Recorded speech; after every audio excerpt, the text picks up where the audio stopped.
오늘 본문 말씀으로 아간의 범죄를 통해 말씀하시는 하나님이라는 제목으로 말씀 나누기로 합니다.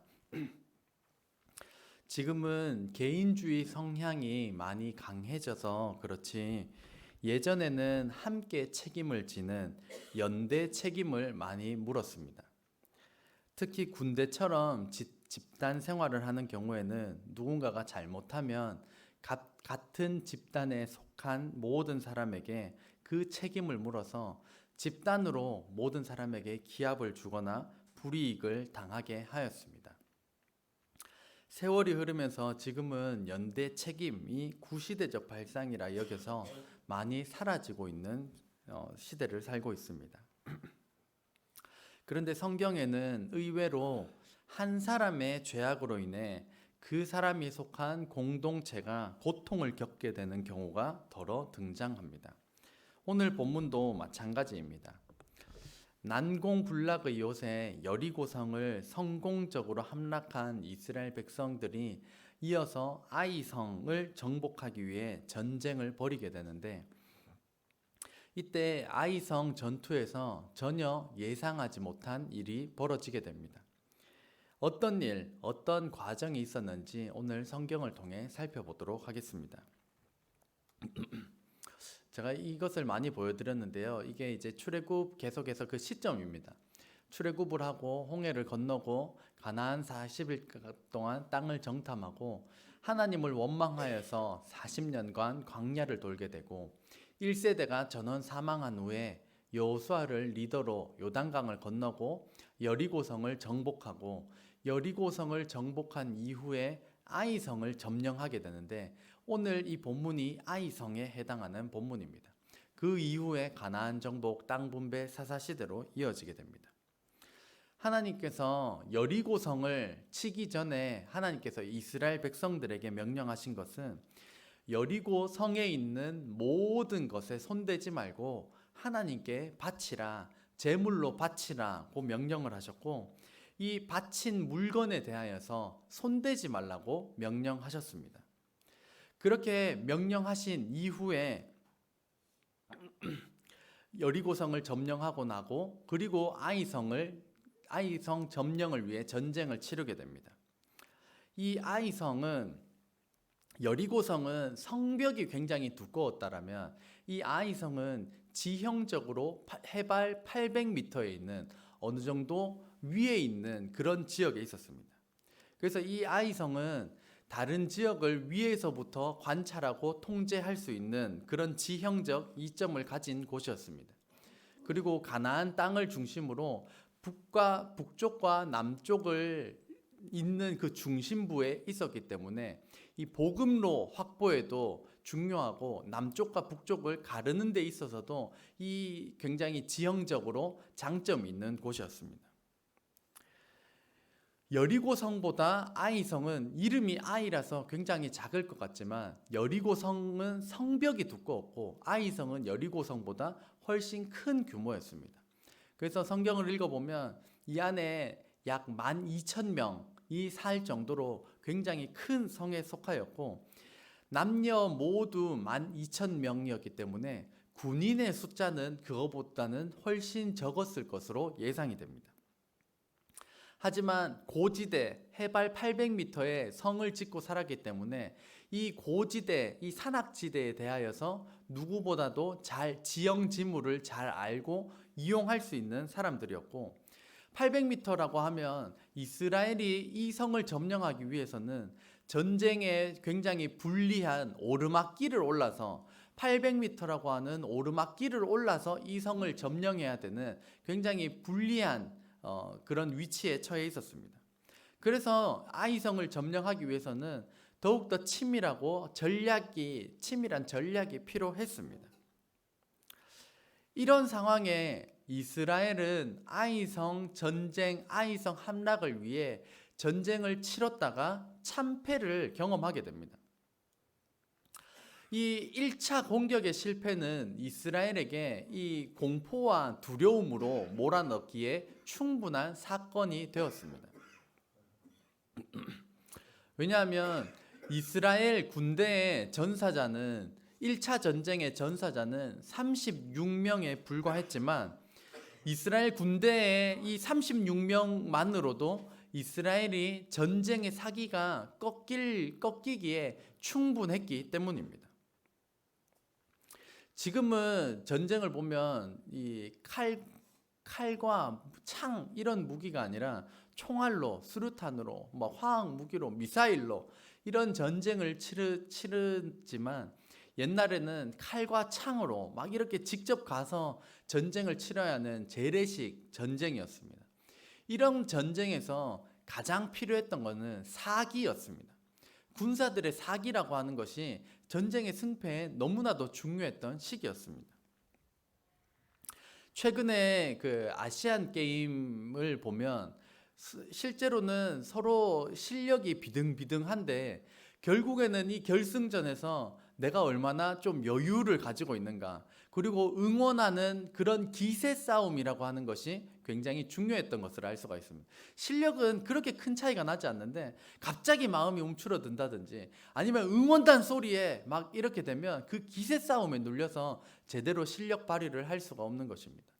저도 축구를 좋아하는데 축구를 보면 갑자기 응원단이 우악 하면 갑자기 선수들이 살아나가지고 막 밀어붙이는 것을 볼 수가 있는데, 그것도 보면 그래서 응원단을 가리켜서 제3의 선수다라고 할 정도로 그 실제 경기를 뛰는 선수들뿐만이 아니라 응원을 해서 참여하는 이것 또한 굉장히 그 기세 싸움에 중요한 역할을 하게 됩니다. 이것은 여담이긴 한데 그 이번에 아시안 게임이 끝나고 그 중국이 금메달이 201개, 일본이 52개, 한국이 48개, 그리고 인도가 28개로 1, 2, 3, 4위를 차지했는데 어떤 한 분이 그러시더라고요. 인구 대비로 보면 한국이 1등이다. 이게 또 무슨 소린가 해서 살펴봤더니만 한국은 약 5천만 명인데 중국은 약 15억입니다. 15억이 되진 않지만 약 15억. 그래서 30배의 엄청난 숫자가 차이 나는 그 어마어마한 인구에 밀려서 중국은 이제 201개를 땄고 한국은 52개를 땄는데, 예를 들어 저희가 중국인 만큼 숫자가 있었다, 30배 저희가 더 있었다, 그러면 우리 금메달 1200개가 되더라고요. 그래서 이거 인구 대비로 하면 우리가 인구 대비로 보면 우리나라가 1등이다. 그래도 좀 찜찜해가지고 한 이야기를 들어보니까 중국에 등록된 탁구 선수만 3천만 명이라고 합니다. 등록된 탁구 선수만 3천만 명. 우리나라 전체 인구 5천만 명. 그러니까 이 상대가 될 수가 없는 겁니다. 그렇게 인구가 많습니다. 이 아이성을 점령하는 데 있어서 패배 요인이 몇 가지가 있는데, 첫째, 1번 같이 읽겠습니다. 시작. 여리고성 승리에 도취해 아이성을 무시했습니다. 목사님 괜찮으세요? 저보다 더 힘들어하시는 것 같아요.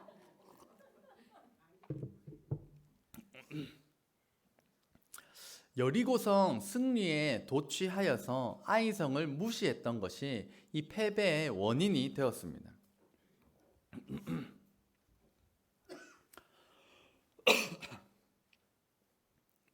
네, 목사님 물 좀 드시면 제가 말씀을 전하는데도 굉장히 큰 도움이 될 것 같습니다. 앞에서 부악 하시니까 저도 이제 굉장히 마음이 어떻게 해야 되나, 제물이라도 드려야 되나. 이스라엘 군대의 머릿속에는 여리고성을 점령했던 그 감동과 여운이 생생하게 남아 있었습니다. 그 이스라엘 사람들은 성벽을 돌기만 했지만 하나님의 말씀대로 끝까지 순종하여서 7바퀴를 돌고 소리를 지르며 나팔을 불었을 때, 그때 성벽이 두 겹으로 튼튼하다라고 이름나고 소문났던 그 성벽이 와르르 내려 무너지던 그 광경이 이스라엘 군인들의 마음속에는 아주 생생하게 살아 있었을 것입니다. 눈으로 똑똑히 보았기 때문입니다. 그러니까 어느 누구도 우리를 막을 수 없다, 이런 자신감과 사기로 충천하였을 것입니다. 그런데 이스라엘은 오히려 이렇게 사기가 충만하였던 것, 여리고성의 그 무너지는 그것을 봤던 그 승리감에 도취되어서 이 아이성을 함락하는 데 있어서 무시하는 그 마음으로 인하여서 우리 군대가 전체 갈 필요도 없다. 성경에 보면 한 2, 3천 명만 보내세요. 그 정도만 보내도 우리가 이길 겁니다. 라고 했다가 그 1차 전쟁에서 패배의 쓴잔을 마셔야만 했던 것입니다. 또 두 번째, 같이 읽겠습니다. 시작. 이전과 다르게 하나님께 기도하지 않았습니다. 원래는 여호수아, 모세 이들은 무슨 일만 있으면 하나님께 나아가 먼저 기도에 무릎을 꿇고 하나님께서 작전 지시를 내리고 그러면 그 작전 지시대로 순종하였던 사람들이었습니다. 하지만 이 아이성 전투에 있어서는 이스라엘 백성들도 여호수아도 이 신앙적으로 우리가 얼마든지 이길 수 있다라고 이 해이해진 마음 상태로 인하여서 하나님께 먼저 기도 드리는 것을 잊어버리고 놓쳐버렸습니다. 만약에 이때도 신앙을 가장 우선에 두고 하나님을 가장 우선에 둬서 먼저 기도하고 여쭤보았다면 지금 이미 이스라엘 백성 가운데 잘못을 저지른 그 내용들도 하나님께서 알려주셔서 성결하게 하는 것, 거룩하게 하는 것, 그것을 미리 준비하셨을 것이고, 그래야 해서 이 아이성 1차 전쟁에서 이 참극인 이 패배도 면할 수 있도록 하나님께서 알려주셨을 텐데, 이전과 다르게 하나님께 기도하지 않았던 것이 패배의 요인이 되었습니다. 세 번째로는 같이 읽겠습니다. 시작. 아간의 범죄. 아간은 이제 유다 지파의 사람의 이름입니다. 하나님께서는 왜 이스라엘이 이 아이성 전투에서 패배하였는지 하나님께서 조목조목 무슨 죄인지 찾아서 알려주셨습니다. 그것은 여리고성을 진멸할 때 그 성에 있던 모든 것 손대지 말고 하나님께 바쳐진 것 가로채지 말고 하나님께 온전히 드려라 라고 하나님께서 명하셨는데, 그 중에 일부 귀해 보이는 것, 은과 금을 일부 가로채고 범죄한 아간의 죄 때문이라는 것을 하나님께서 알려주셨던 것입니다. 여리고 전쟁은 하나님께서 계획하시고 주도하신 하나님의 전쟁, 하나님의 승리였고, 이 여리고는 가나안 땅 정복에 있어서 첫 열매로 하나님께 전부 드려진 것이었습니다. 그래서 사람과 가축, 은금, 기구 모든 것이 하나님께 바쳐졌습니다. 그런데 그 하나님께 바쳐진 것을 아간이라는 사람이 가로채고 자기 집안에 몰래 감추는 죄를 범한 것입니다. 하나님께서는 그 이후에 이스라엘에게 성결을 명하시고 범죄자를 찾아서 이스라엘로 하여금 이 범죄자 아간과 그의 가족과 그에게 속한 모든 것, 그것을 돌로 치고 불사르고 돌무더기를 쌓게 하신 다음에서야 그 극렬한 분노를 그치셨습니다. 자칫 잘못 생각하면 이 아간에 대한 이 처형, 조금 감추었던 것, 이것이 왜 그렇게 큰일이길래 아간과 그의 가족과 그에 속한 모든 것을 함께 돌로 치고 죽이고 돌무더기를 쌓아 완전히 없애버리셨을까요? 이 사건을 단순히 보면 잘못된 처사라고 여겨지지만 이 신약에 와서 아나니아와 삽비라의 경우를 함께 보면 우리가 조금 더 잘 이해할 수가 있습니다. 아나니아와 삽비라도 마찬가지로 초대교회가 이제 막 태동하고 시작되는 그 과정 가운데 바울이 물었을 때 재산 중에 일부를 자기가 감추었음에도 불구하고 감추지 않았다라고 하는 그 거짓말을 바울 앞에, 하나님 앞에 한 것입니다. 이 시점이 그냥 평범했던 일상 가운데 어느 하루가 아니라 신약 교회가 이제 막 시작하는 아주 중요한 시점 가운데 아주 중요한 시점이었기 때문에 이 사소한 거짓말을 용납하게 된다라면 이 교회가 무너지고 이 공동체가 그 죄악에 물들 것을 염려하셨기 때문에 그 당시 사건에서도 아나니아와 삽비라의 목숨을 거두어 가시는 이 교회 공동체의 심각한 회방거리가 될 수 있는 요소를 제거하셨던 것입니다. 마찬가지로 이 가나안 정복 전쟁에 있어서도 수차례 진행되었던 것이 아니라 여리고성 전쟁 바로 다음에 이어지는 가나안 전복 전쟁의 초기에 해당하는 이 중요한 사건 가운데 그 일부를 감추고 그 하나님께서 명령하신 것에 대하여서 불순종하였던 이 사건은 그 당시에 이 모든 죄가 만연하여져서 이스라엘에 퍼져나갈 수 있는 위험성을 내포하고 있었기 때문에 하나님께서는 이 앞으로 이루어질 거룩한 전쟁, 이 홀리 워라고 하는 이 거룩한 전쟁을 위하여서 그 초기에 싹싹을 잘라야만 하는 과정 가운데 있었던 것입니다. 그래서 죄가 만연하여서 퍼져나가는 것을 막기 위하여서 하나님께서는 아간과 그의 가족과 그에 속한 모든 것을 돌로 치고 돌무더기를 쌓아 완전히 없애버리는 것으로 죄를 끊어버리셨던 것입니다. 본문을 통하여서 하나님께서 우리에게 말씀하시는 것은 무엇일까요? 1번 같이 읽겠습니다. 시작. 교회에서 어른은 문제가 있을 때 하나님께 기도하는 사람입니다. 이스라엘이 1차적으로 아이성 전쟁에 패배하였을 때 여호수아와 장로들이 보인 모습을 주목해 보시길 바랍니다. 여호수아 7장 6절 같이 읽겠습니다. 시작. 여호수아가 옷을 찢고 이스라엘 장로들과 함께 여호와의 궤 앞에서 땅에 엎드려 머리에 티끌을 뒤집어 쓰고 저물도록 있다가 아멘. 당시 옷을 찢고 머리에 티끌을 뒤집어 쓰는 것은 하나님 앞에서 극도의 슬픔과 회개의 모습을 나타내는 것이었습니다. 사실 잘못은 누가 했습니까? 잘못은 여호수아와 장로들이 하지 않았습니다. 누가 했습니까? 아간이 했습니다.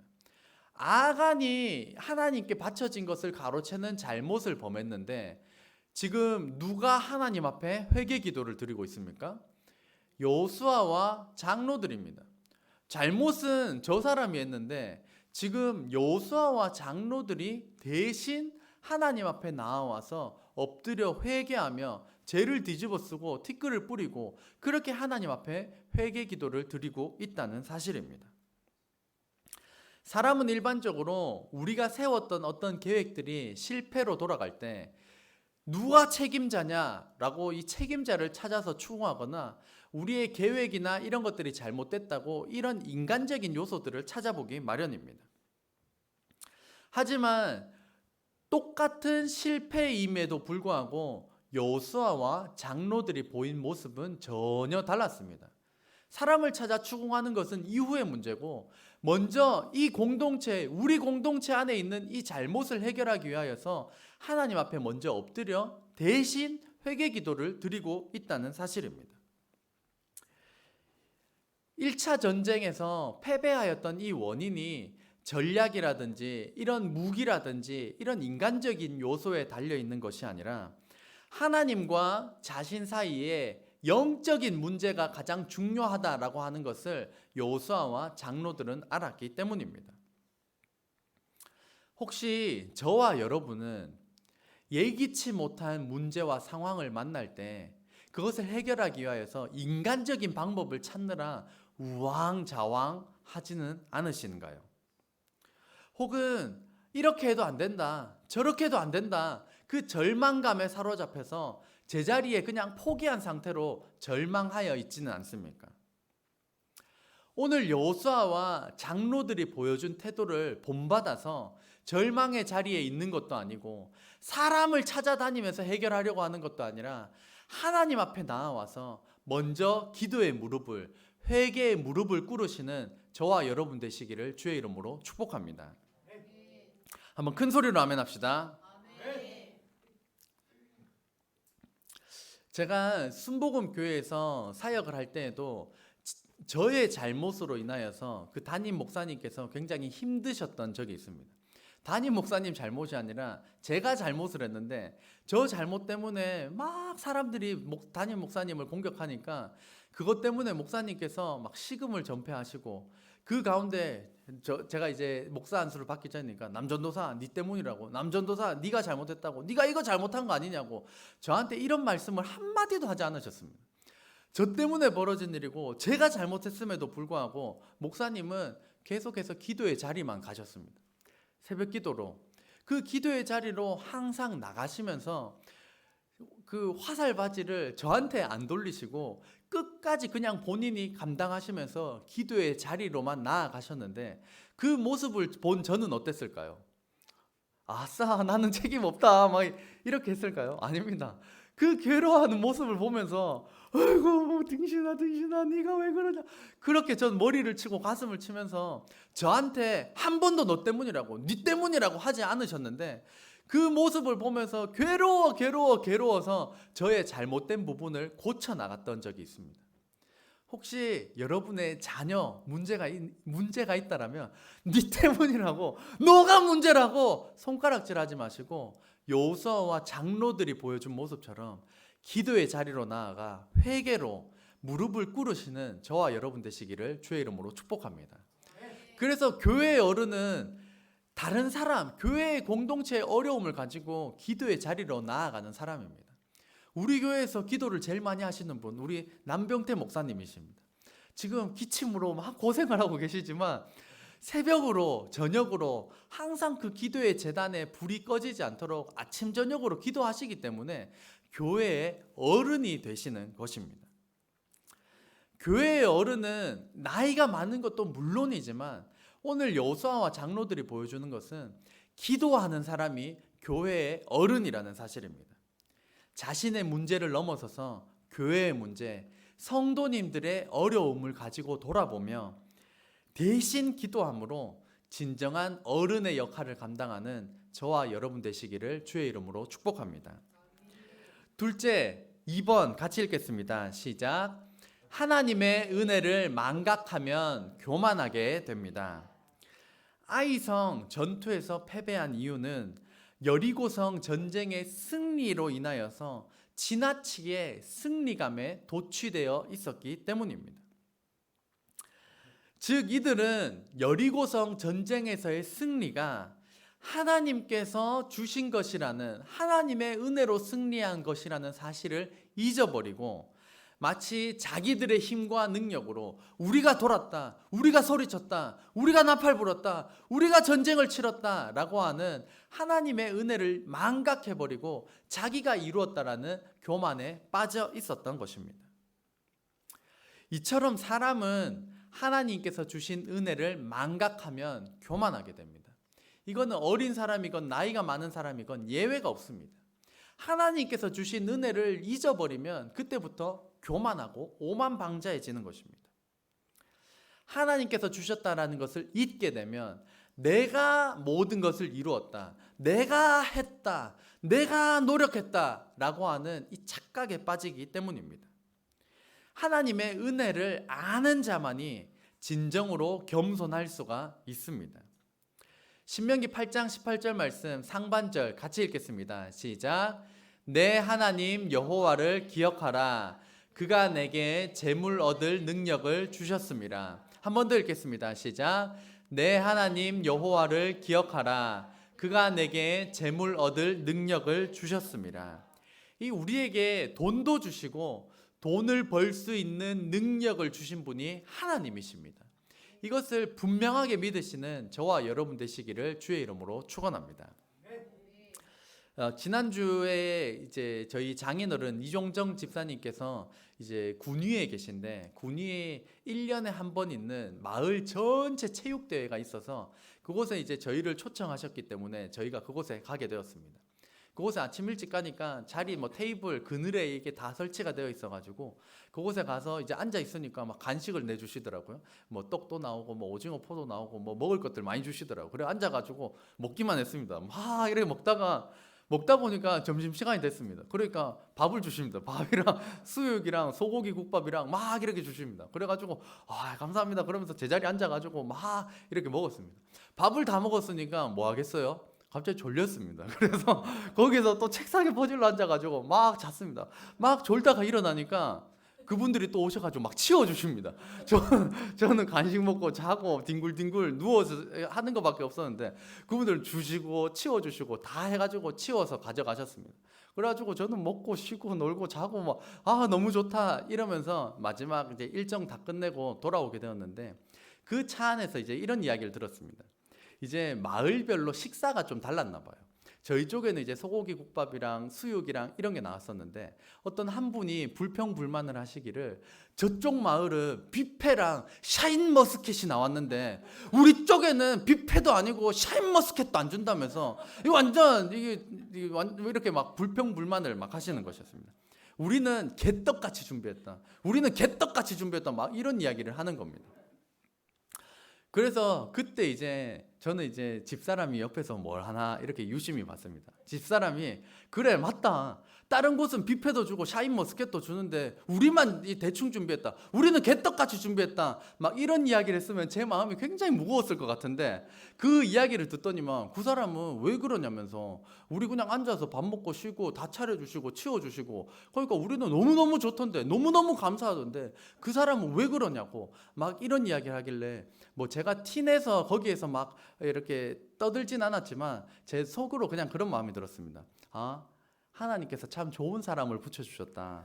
제가 참 결혼을 잘했다. 뭐 이런 마음이 만약 그때 우리 개떡이라고 저기 막 뷔페 이랬으면 이 결혼을 잘못했나? 자녀를 3명 낳았는데 이거 물려야 되나? 뭐 별의별 생각을 다 했을 수 있는데 그때 작은 것에서 감사하는 그것에 제 마음이 너무 푸근해졌습니다. 이 두 번째 하나님의 은혜를 망각하게 되면 이 누구나 교만하게 됩니다. 사역자고 사역자의 아내고 어린 사람이고 나이가 많은 사람이고 예외가 없습니다. 하나님께서 주신 은혜를 망각하면 교만하게 되는 것이 인간의 본성입니다. 하나님께 받은 은혜를 기억하여서 교만하지 않으므로 이 아이성을 정복하게 하시는 하나님을 경험하는 저와 여러분 되시기를 주의 이름으로 축원합니다. 셋째 3번 같이 읽겠습니다. 시작. 돈은 사람 아래 두고 돈과 하나님 사이 선택의 갈림길에서 언제나 하나님을 선택해야 합니다. 말이 조금 어렵습니다. 돈은 사람 아래 두고 돈과 하나님 사이 선택의 갈림길에서 우리 믿는 사람들은 언제나 하나님을 선택해야만 합니다. 현대에 우리가 살아가는 이 시대는 황금 만능주의, 돈이면 다 된다, 돈이면 다 된다, 돈이 최고다, 돈을 사랑하는 사람들이 주위에 넘쳐나는 시대를 살고 있습니다. 그러니까 오랜만에 명절을 만나면 하는 이야기가 돈 이야기로 시작해서 돈 이야기로 끝나는 겁니다.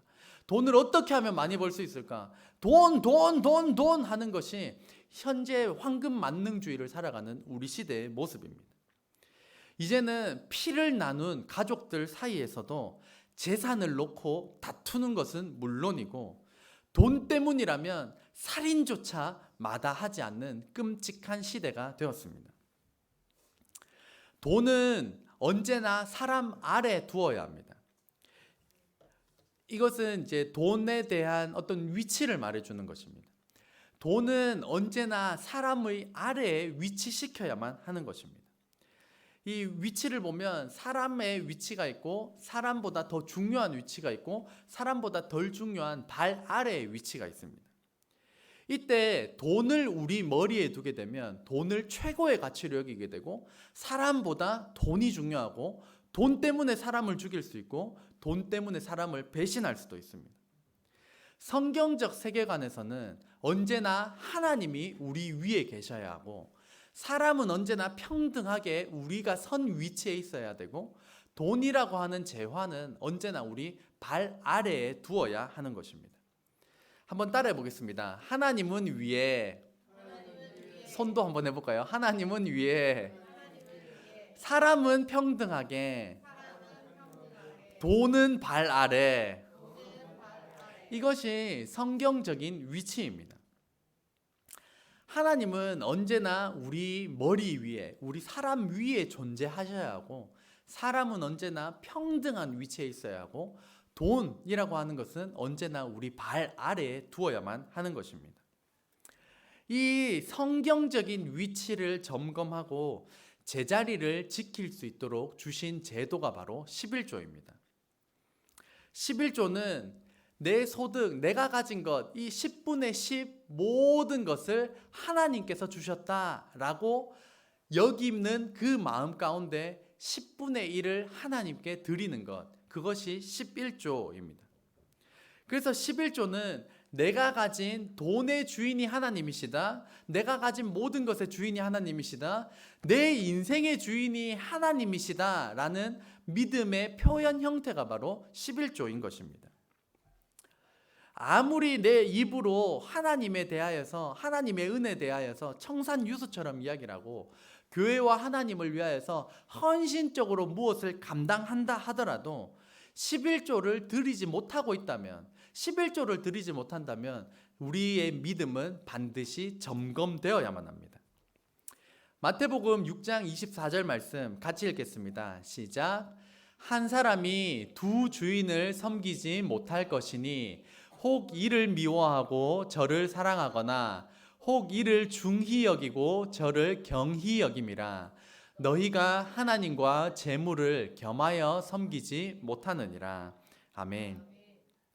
성경은 돈을 섬기든지 하나님을 섬기든지 둘 중에 하나만 가능하다라고 말씀하고 있습니다. 세상에는 돈을 섬기는 사람들로 넘쳐납니다. 돈 이야기하면 입에 거품 물고 말하는 사람들이 주위에도 넘쳐납니다.